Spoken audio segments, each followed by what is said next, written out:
What's up, YouTube? I hope y'all having a wonderful, and I mean wonderful, Friday. It's crazy out here. You know, before we start today's episode, I would like to say Happy Black History Month. And I hope y'all been catching those Black History gems I've been dropping on y'all. Today is the 7th. So y'all should have a total of 7 Black History moments that y'all have the ability to go back and look at if you would like to. We're going to be doing that for 28 days straight. So when y'all not getting a video about this, you'll be getting a video about that. Another thing, the miniseries for Anguished, if it's not released by the end of this month, it will be released next month for sure. With everything going on in Black History Month for me, I'm trying to make time and effort for everything that I already had in place. So, like I said, stick with your girl, we going places.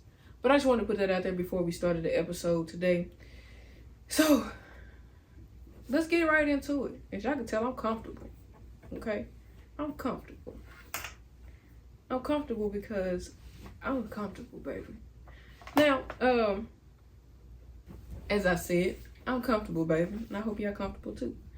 But anyway, y'all know what it is. It's your host with the most, the real Taylor Nicole, back at it again with another episode for y'all. This is episode 29. If you seen 28, then you already know I told you what this episode is supposed to be about. So it's on you if you didn't watch it before this, because I told you, I gave you a heads up. I gave you a heads up, and I gave you time. Now, this movie was requested by a subscriber, Mr. Bellamy. He had actually suggested this movie more than once, and I'm just now been able to get to it. I had to pause other episodes that were supposed to come out before this one, just to do this one specifically for him, because I appreciate his consistency with me, his support of me, and his patience with me. I appreciate it wholeheartedly. So, like I said, this is episode 29, and the name of this movie is Sunset Park. It runs for about 1 hour and 38 minutes. It was released April 26, 1996. It was directed by Steve Gomer. The places you can watch this movie is YouTube TV, Apple TV, Amazon Prime Video, and Fandango at Home.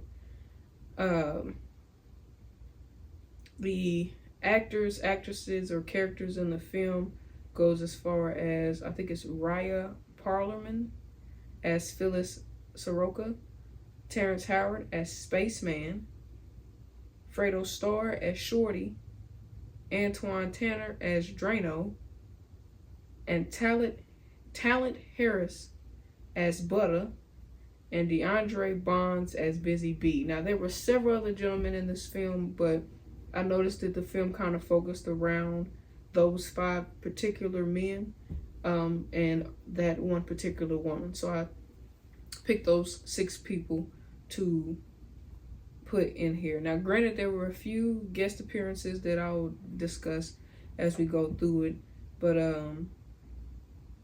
you know, and if you guys notice, I didn't say what segment we're in, because you probably seen it on the top of the screen what segment we're currently in.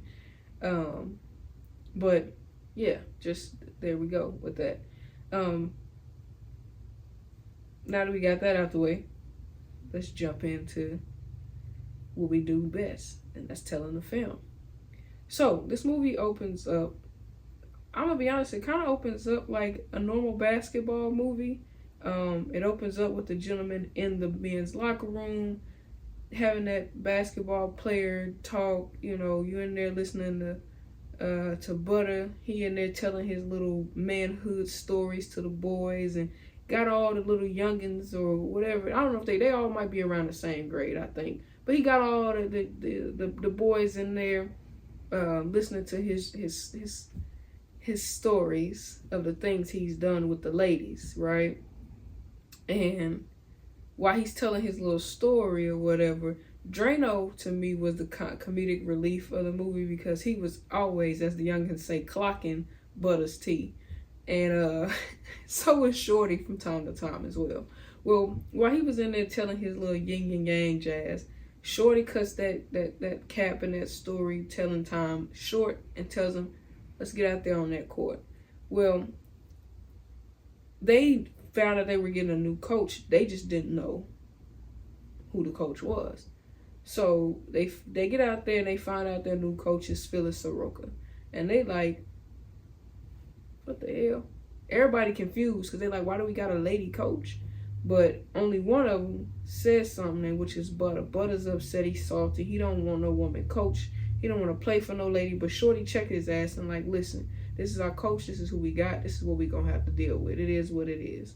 So Shorty, you know, he like, let's do what we got to do. It's clear that Shorty loves basketball enough to put aside his differences of the fact that his coach is going to be a woman and hopes for the best for the team, basically, right? And you know, he exudes a little bit of responsibleness, a responsible young man a little bit in him. But anyway, like I said, Shorty's like, he want to play ball, so he's going to do whatever so he can play ball. Phyllis, and they don't touch a whole lot on Phyllis's, you know, outside of work life, but the little bit they did touch on was Phyllis was in a relationship with a guy that she only knew for a couple months, I want to say, and she let him move into her spot, and he pretty much robbed her blind, took all his stuff and some of her shit too, and dipped. So now she's got this little animosity towards men. So when they go into I did jump ahead a little bit, I'm sorry. See, here's the thing about Soroka. See, Soroka only took the job because of how much it paid, and she's trying to get into like this restaurant industry and buy into this restaurant, right? So she figured she'd be a coach for a year, make the money that they make for being a coach, and put that as a down payment or put it as a way to purchase into the restaurant business, right? So she don't know nothing about basketball, clearly. Well, while they sitting in the bleachers, Shorty's telling her about the team and who should and shouldn't play, and you know, he's giving her the rundown so she can kind of get caught up to speed, if you will, not knowing that she don't really know nothing about basketball. So during their first game, it goes bad, and Shorty clocks her T real quick because he like, yo, you don't know nothing about basketball. You should have never took this job because you definitely didn't know. You did it for a paycheck when you shouldn't have done it. If you know, which is true. She should have learned a little bit about basketball before she took the job. Like a little bit, enough to coach the boys at least. So she felt bad from what he said. So she went home, tried to learn a little bit about basketball, you know, here and there. But the next day when she goes into practice, because Shorty's mad at her because he feel like she took the job just for a paycheck, he got the team ignoring her. See, they listen to what Shorty say for the most part. And he got them ignoring her, trying to teach her a lesson, you know what I'm saying? So at this point, now she kind of got to prove that she kind of can coach them at least. They trying to teach her a valid lesson, right? So they have the next game that they play, and they ask again. But she ended up teaching them a valuable lesson because Shorty kept trying to disrespect her and kept trying to belittle her and act like, you know, ignore her and all that other jazz. So she ended up teaching their little ass a lesson, and she backed off from being a coach. She let them coach themselves. She let them try to figure it out on their own. And after that game, she came to them and she's like, look, I will promise to learn as much as I can, but I'll need y'all to help me. So after that embarrassing ass whooping, Drano, Busy Bee, Shorty, and Spaceman stuck around to kind of try to teach her as much as they could about basketball. So they got to get to their next game. The bus late. Bus gonna make them have to end up forfeit, but they end up getting there in time. They was a couple minutes shy of almost having to forfeit. They get there in time, and they kind of cheating. The refs are, they kind of cheating. They talking to her sideways and talking to her crazy and all that other shit. But she ain't here for it. She ended up getting technical because she talking shit back to him. And they tell her, yo, you can't talk. Her team like, yo, you can't talk to them like that. Like, you gotta chill. Like, relax. It's okay. So, you know, they finish the first half. they after getting their ass spanked. So she like, who ain't afraid to actually hustle on this team? And everybody look over and they like, no, don't put this fool in. And she look at Spaceman because they think he crazy, which he kind of is. But they look at Spaceman like, yeah, so she need an aggressive player out there to put that defense and that fire on that team. So she put Spaceman out there and they going crazy. Spaceman out there diving out of bounds, saving the ball, blocking shots. Spaceman was out there going crazy, right? Especially on the defense tip. Well, this fool get the ball with the last, like, I think maybe 7 seconds left on the clock, right? And she trying to tell him to call a timeout, and he won't call a timeout. He over there doing la la la la la. He tries to go up with a shot and gets fouled, right? But when he gets fouled, he gets a 2-shotter. And they all scared because they like, oh my God, bro. Like, not this dude. He sinks them both. That's their first game they win, right? Well, she ends up, they end up winning. At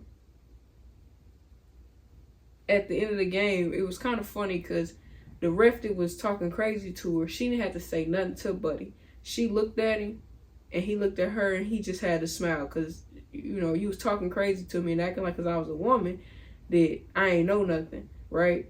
And my team just beat this team, regardless if it was about 2 points, regardless if it was about 1 point, regardless of whatever it was by, they still beat them. And I think they beat them by 1 point technically because, yeah, they did. They beat them by 1 point. But the ref was like, all right, cool. So even though they won that game, she still wanted them to, understand the concept of what makes a winner, right? Because, they got hyped up off they first win, but they also was sad at the same time because they previous season they won 1 game and then lost 15 straight is what I think what Shorty told her, right? So she's like, look, I need y'all to look up and give me a quote on what makes a winner, right? So before they're able to get to their next game, they found out Shorty got shot. Not Shorty, I'm sorry. They found out Busy B got shot, right? So now Busy B can't ball. But none of them did their quote, by the way. None of them did. But they found out Busy B got shot. But they ended up still winning their second game. She basically kind of becomes like their counselor too in a way. Because after their second game, Spaceman comes into her office with a whole goddamn knife because his teacher was making fun of him about his hair, right? He had these little dookie shit braids. He had these itty bitty little braids in his head, and the teacher was clowning him for it, you know what I'm saying? And so was the students, they was laughing and all that jazz. And, she goes and checks the teacher about him making fun of Spaceman. And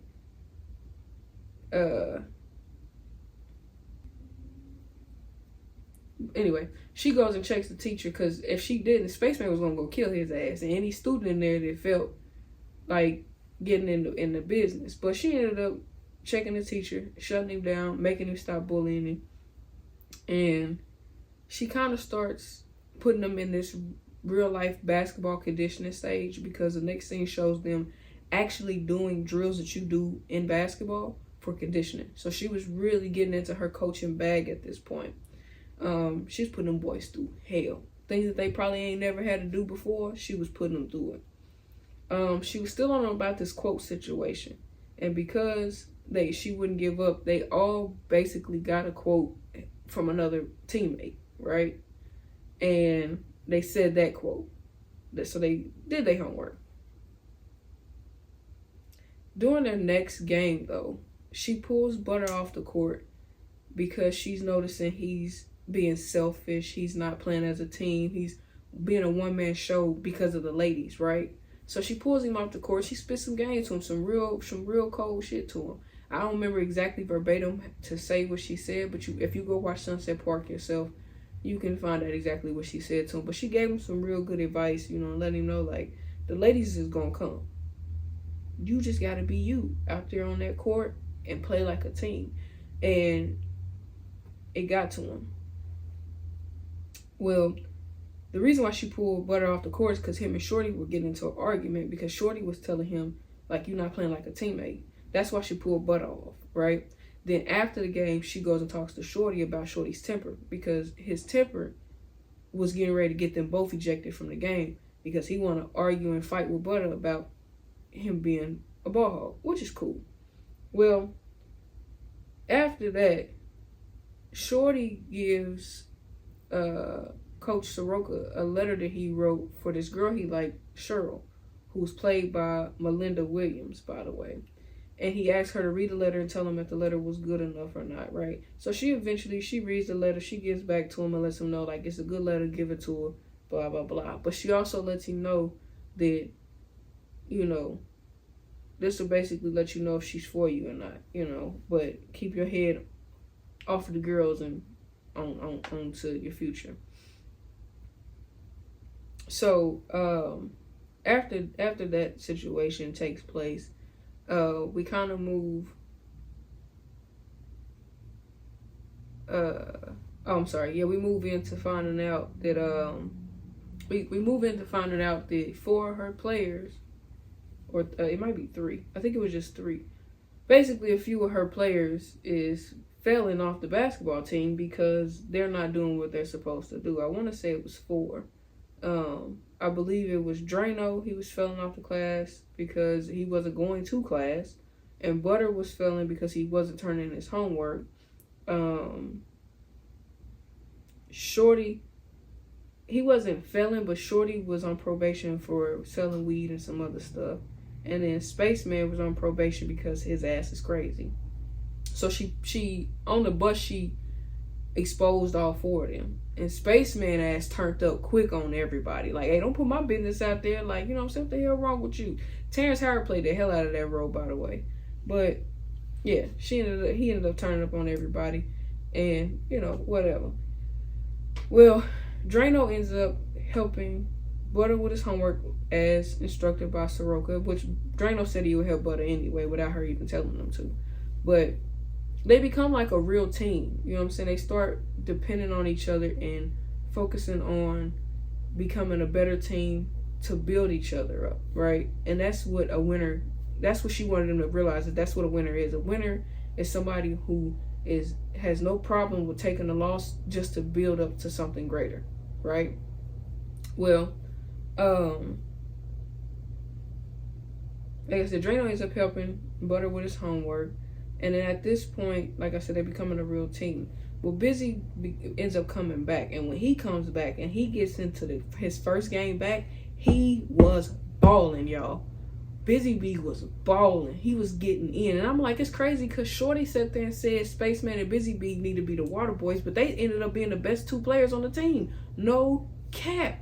Drano got a shot on him, but Busy Bee and Spaceman, they had defense. They had offense. Them boys were some ballers. Shorty, real life, was hating because them was some ballers, in my opinion.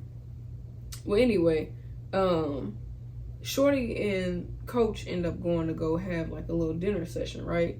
And Shorty ends up exposing to Coach that, one, he's still a virgin, and that he sometimes questions even if it's worth it trying to pursue basketball, because where he come from, that you can be a man that does everything right and still end up like a man who's done everything wrong because of where he comes from. And then she also counteracts that with, it's about what's being poured into you, because where she came from, she was poured into about going to get an education and going after what she wants in her life. So in a way, she basically was telling Shorty it's all about what's being poured into you, who's pouring what into you that can elevate your life.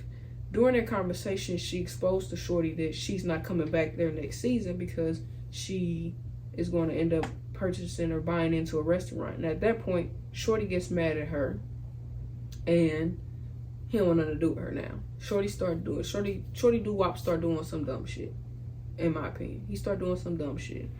And so with Shorty not being happy and leaving the restaurant, he doesn't show up for their final game that gets them into the conference finals, I believe. And we end up finding out Shorty wasn't there because he got locked up. That's why he wasn't there. So Soroka does what she needs to do to try to help him get released and everything. And she does. She gets him out of jail. She gets him released. She gets him, she helps him. She defends him and gets him, right? The next game they go play, Shorty out there embarrassing himself. Just doing the most, not listening, doing whatever he want to do. All because he upset about her wanting to do something different with her life, right?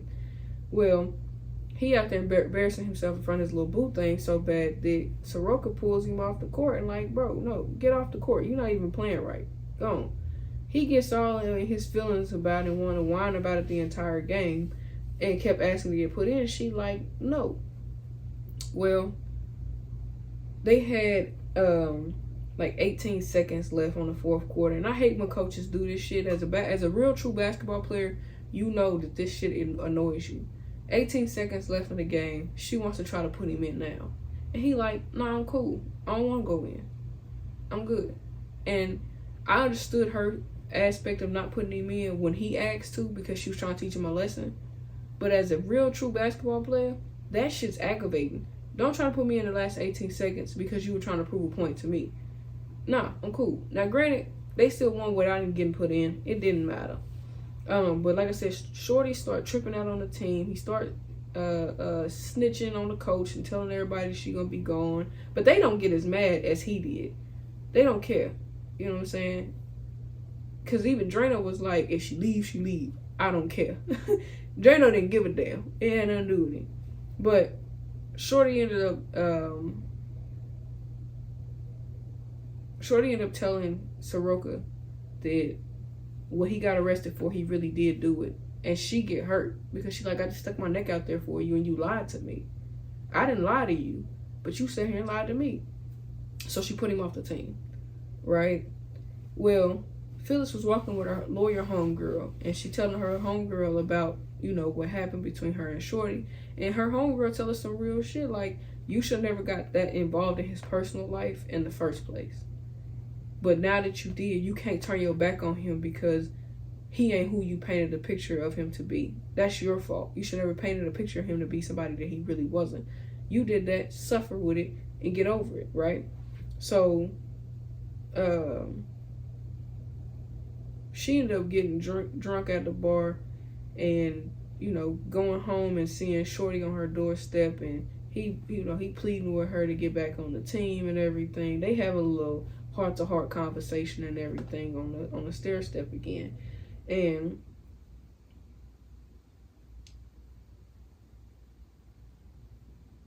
where was I at? My bad. Hold on. Anyway, like I said, so yeah, Shorty get back on the team. And everybody, like I said, everybody but Drano was scared that she was actually going to lead the team. Drano didn't give a damn. He told them it is what it is. If she leaves, she leave. I don't give a damn. I don't care. Well, Shorty got back on the team. Now it's time for them to go to the championship game. And they having a shitty ass game. Typical movie, like basketball movie type shit though. Y'all having a shitty game and then it's one thing that clicks in and makes them start balling out and taking the game more serious, right? Well, unfortunately, not like every other basketball game where the good guys win, these fools lost. But they waited too late to get it in gear and play right. But they ended up losing. But they ended up having a happy ending, finding out that she's actually going to come back the next year and be their coach. She gives them the game plan for the next year, what she expects of them, and how she wants the future for them to go, right? So it was a quick read, I know. Quick read. But this movie actually, for it to be 1 hour and 38 minutes, is the quickest movie that you will see, honestly. Now we're going to jump into my notes section. And in my notes section, as I mentioned earlier, Shorty has said this spaceman was crazy. And that's why he shouldn't be able to play on the team, right? But that was wrong. Sometimes you need them crazy motherfuckers to play. Look at Draymond Green. That's who Spaceman was. Spaceman was the Draymond Green before Draymond Green was Draymond Green. That's who Spaceman was. And he wasn't really all that crazy. He was just a pothead, if you will. He said Busy Bee can't ball and he needed to be a water boy. So that neither one of them should play, right? Bro, when you watch that movie, you gonna be like, bro, he was capping. He was capping. Cause Spaceman and Busy Bee, real life was on it. If I had to compare Busy Bee to an NBA player based on the little clip we got to see when he came back from getting shot, I would say maybe a Kyrie Irving. I would say maybe a Kyrie Irving. Spaceman, Draymond Green. Busy Bee, Kyrie Irving. I would have to say that. And then Drano was more like a Steph Curry. Butter was probably a AD. And Shorty, I don't know, maybe a Ben Simmons, but with no height. I don't know. I can't really say. That's just my opinion. But there also was another honorable mention. Mr. Guy Torrey was in the film, but he was just like the heckler. You know, he heckled them at every game up until they made it to the championship, and then he was on their side. But that's pretty much what Guy Torrey was. He was a heckler in the film. To me personally, Shorty was a crybaby because there's no reason why his virgin ass should have been to get no attitude with Soroka because she was going to choose the passion and the career she wanted over being their coach. I mean, why were you so upset about her leaving, but not all the other coaches that left? You know, like he grew a real good bond with her, and I get that. But if you cared about her, it shouldn't have mattered if she wanted to go after something different for her life. I get it. Best coach you had. I get it. But I didn't get getting that upset to the point where you almost risk your freedom again. Like I said earlier, Drano was definitely the comedic relief. He was the best shit talker on that team. Nobody was out beating Drano on shit talking. He was hands down the best shit talker on that team. Hands down. To me, this movie shows that it doesn't matter about whether you win or lose. It's just about the fact that you go out there as a team and you play like a team and you play with some heart and you play with some dignity, some respect. And it also shows that with hard work and dedication, it overpowers and holds up to losing any time. You can lose, but if you got dedication, hard work, you're going to overpower the losses that you've encountered because your dedication and hard work is going to eventually pay off and show. And it showed because they had a terrible season the year before, but had a banging season that year. And then the next year they would be able to have an even better season because they know what it takes to get to that level. But that's a little bit of my notes. Okay. On concluding the film, I honestly had to give it a 10 out of 10. I wasn't going to give it a 10 out of 10 at first, but considering this movie was back 20-something years ago, 20-something years ago, 29 years ago, I'd have to give it a good, solid ranking because it was a really good basketball movie. I could put this it's not, matter of fact, I still give it a 10 out of 10. It's not Coach Carter material, but it's a good hood basketball movie. So it's a hood basketball movie to me. Coach Carter wasn't necessarily hood, but the reason why I would rate it a 10 out of 10 though is for it to be an older movie. The good guys lose in it and still show great value, the art of trust, honesty and integrity. The art of teamwork can go so far even if you lose, right? It also showed us that you can't keep painting people out to be who you want them to be just because that's what you want. You got to accept them for who they are and what they show you, And it also showed that just because you envision a person to be a certain way and it didn't turn out that way doesn't mean you can just cut them off because you painted the envisionment of them being something that they weren't. And the reason why I say it's about trust, honesty, integrity, because if them boys didn't start growing trust for Soroka, they would have never made it as far as they did. If they wouldn't have been as honest with themselves, they never would have made it as far as they did. And with her being honest to herself, she would have never made it as far as she did. The integrity, Shorty was the only one who I would say had a downward slope in his honesty, trust, and integrity portion.